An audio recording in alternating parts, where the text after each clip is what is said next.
When you're looking for a wheel that's made in Japan, a lot of times it's going to cost a pretty penny. Things like the Volk TE37 are expensive. Things like Work T5R two-piece wheels are expensive, and they also take a long time to get to you. So are there wheels out there that are a little bit more affordable? And the answer is yes, but sometimes you're sacrificing what we would call style. Enkei RPF1 is an iconically good wheel, very lightweight, very fantastic, and an absolutely banger of a wheel. It just sometimes is a little bit boring, and that can be said for a lot of wheels that are a little bit more affordable that are coming out of Japan, except for one, and I would argue that we're looking at it right now together. This is the Gramlites 57DR, and we're gonna be talking about exactly what you're going to get if you end up picking up a set of these from MartiniWorks.com, which, if you guys haven't had a chance yet, be sure to subscribe, because the MartiniWorks Unbox channel is where we take a look at every single product that we're either putting on our car builds on the main channel or products that are coming in that want to get put onto the website. We're super honest, sometimes too honest, which gets us in trouble, and for most of the time, I'm gonna say that our opinions on these things are close enough to fact, but we'll let you know if we just don't think we like something. Now, with that being said, let's jump into it.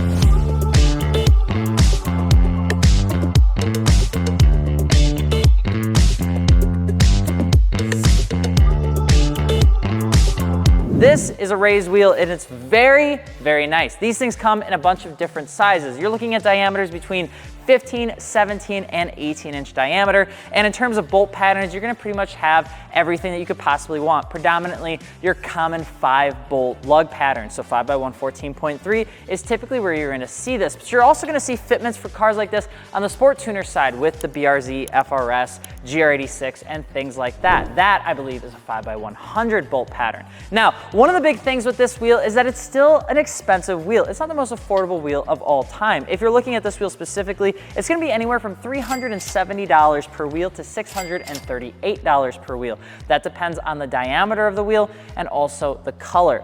The more expensive colors are typically that chrome and a lot of those pearl custom colors, but a lot of times most people are gonna go with this one or the blue. Now, with the different offset styles, you're gonna get everything from a +12 to a +45. The +12 is gonna be on your wider sizes, and the +45 is gonna be on your more narrower sizes. When you're looking at wheels, a lot of times with the offsets, especially from something like Gramlites or even Volk and things like that, is they're made for particular fitments. They're not just making 18 by 8.5 +35 and that's all they're doing. A lot of times their +42s could be accommodating something in the 5x108 bolt pattern. Their +22s could be for the BMW bolt pattern. They do a really good job at making sure that their wheels go on the right platforms with the right sizes and the right widths. So if you're not seeing your wheel size out there, a lot of times Gramlites is probably not making this wheel for your specific chassis. Doesn't mean that it won't fit, it just might mean that you need a spacer. Now, taking a look at the 57DR, you're gonna see is that this one is the bronze finish. Now, it comes in emerald blue pearl, ceramic pearl, gun blue, which is pretty much just a gray, dark bronze, black, and a semi-gloss black. One of the things to keep in mind with this in terms of other things that are gonna make this wheel a little bit more expensive is they do try to feature multiple molds for their diameters and their widths. What that means to you and why that's a big deal is because a lot of times when people manufacture a wheel, they're making it with one mold, meaning that they have an 18-inch face and then they stretch it out from 8.5 to 9.5, and then they shave off the back pad to get the offset that you need. The less molds a factory has when they're making aftermarket wheels, the more affordable the wheel can be. Because Gramlites is the way Gramlites is though, a lot of times you're gonna see them feature different molds for different widths of their same design. What that's gonna mean is that a 9.5 might look slightly different than an 8.5, just as much as an 8.5 would look very different from a 10.5. The offset as well, a +12 is gonna have a different level of concavity than something like a +45. These are small details when you're trying to justify why you'd spend $400 on a cast wheel. This is one of the many reasons why. The second big reason, especially with Gramlites specifically, is the fact that they are kind of built like a brick. They do a very good job at staying strong. Now, they are a cast wheel. You're not looking at something that's gonna be the lightest out of everything you could buy, and you're not looking at something that is forged. It's just a cast wheel. There's nothing too crazy about the manufacturing type that they use for Gramlite wheels. Now, they do an additional set of testing. It's called their Spec R, I believe.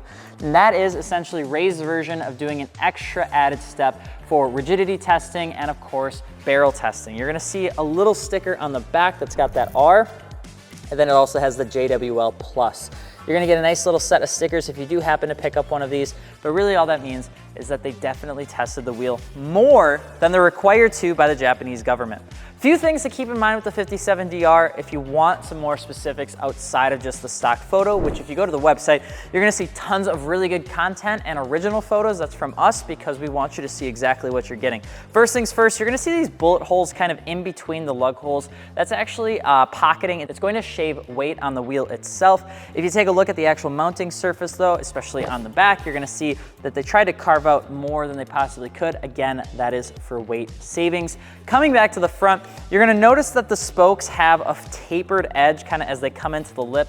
I really like it, and then when the spoke actually meets the lip, it's got this nice little bump line here. And what that does, it just adds a little bit of extra design to it so that it stands out more. If the whole thing was flush and it was very smooth, it wouldn't really have that much flair to it. It wouldn't stand out as much.